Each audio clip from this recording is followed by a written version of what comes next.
Pour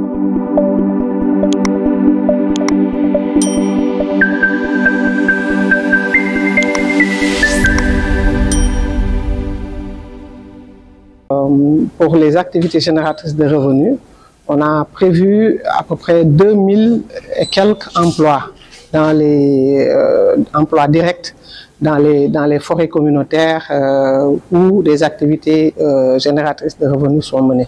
Mais au-delà de ça, nous attendons vraiment beaucoup plus d'emplois créés dans les forêts au niveau des 4 zones d'intervention du projet. Pour la région de Sédhiou, il est prévu globalement un montant de 3 milliards 125 millions de francs CFA pour la région de Sédhiou.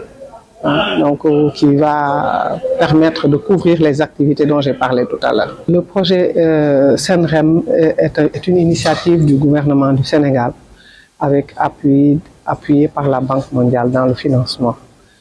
C'est un projet dont l'objectif est d'améliorer la gestion des ressources forestières et halieutiques et l'accès à des opportunités économiques liées dans les zones d'intervention du projet.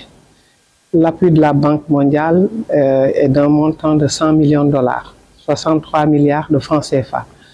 Mais il se trouve que le projet est mis en œuvre à travers 2 ministères.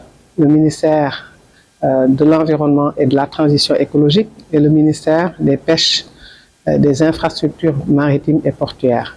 Donc le financement est réparti à part égale entre les 2 ministères, soit environ 31 milliards de francs CFA pour chaque unité de gestion de projet.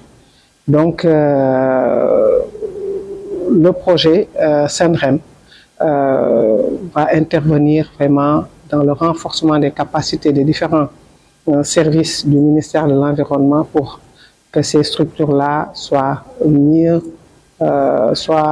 vraiment en mesure de mieux assurer leur mission. Et donc, d'abord, je dirais que ici, dans la région de Sédhiou, comme c'est de cette région qu'il s'agit aujourd'hui, le projet va aménager 2 nouvelles forêts, des forêts communautaires, mais également réviser et mettre en œuvre le plan d'aménagement de la forêt de Sakar-Oudoukar, qui a été déjà aménagé par des projets prédécesseurs. Le projet SENREM également va dans la région de Sédhiou mettre en œuvre un important programme d'activité génératrice de revenus. Le gouverneur en a parlé tout à l'heure. Il s'agira de mettre en œuvre 15 projets dans les domaines du maraîchage, de l'apiculture, de l'aviculture, pour vraiment appuyer les communautés à avoir d'autres sources de revenus afin de réduire la pression exercée sur les forêts. Nous allons également travailler au bornage et au pancartage de 13 forêts classées. Ils sont déjà là, mais nous tous, on sait que les forêts sont empiétées. Toujours dans la région de Sédhiou. Toujours dans la région de Sédhiou.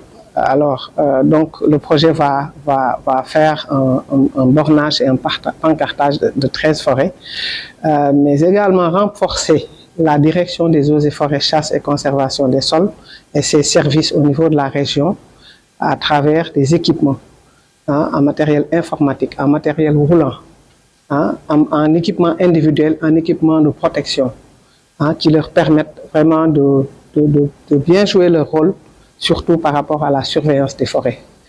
Le projet va appuyer le budget de fonctionnement de ces services-là, surtout en termes d'augmentation des équipes de patrouille au niveau des forêts, parce que quand même, la couverture a semblé insuffisante lors de la préparation du projet. Et donc, le projet va appuyer le budget de fonctionnement de la DFC pour ces missions de patrouille. Maintenant, sur le volet environnement, je veux dire, avec la direction de la réglementation environnementale et du contrôle. Là également, il y a des activités, un programme de renforcement des capacités, de formation sur les risques environnementaux et sociaux et les évaluations d'impact environnemental. Ça, c'est important parce que c'est du rôle vraiment régalien de cette direction-là. Et donc, on procédera au renforcement des capacités des agents, mais également le développement d'outils, surtout le développement d'outils d'évaluation environnementale et sociale. Donc tout cela, c'est vraiment des actions de formation qui vont être menées, de renforcement des capacités. Comme on l'a fait également pour la direction des eaux et forêts, nous allons également renforcer les capacités de cette direction et de ses services du point de vue d'équipement, de matériel roulant, pour leur permettre de pouvoir assurer par exemple les urgences environnementales, le centre de gestion des urgences environnementales qui est au niveau de cette direction-là, mais également le centre de gestion de la qualité de l'air.